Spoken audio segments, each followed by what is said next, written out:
एक तुम्ही समजून घ्या, आणि पिण्याच्या पाण्याची योजना ही आता आपल्या शहरामध्ये सुरू आहे.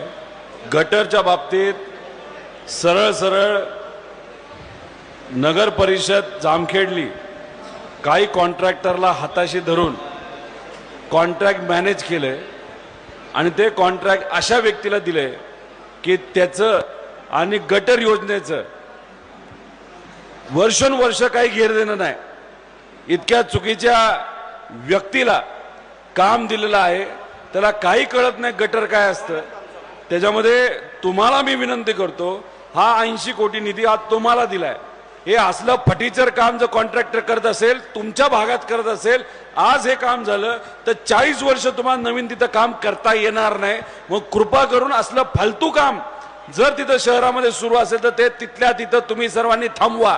आणि तिथं जर कुठला कॉन्ट्रॅक्टर आला नाही तर अधिकारी आला, त्याचं काय करायचं ते आपण बघू. बोगसच आहे तो, मॅनेज करून आलाय, त्याने कॉन्ट्रॅक्ट मॅनेज केलेला आहे, त्याला कुठलाही अनुभव नाही. आणि या बाबतीतली आम्ही वरच्या लेवलला एन्क्वायरी लावलेली आहे.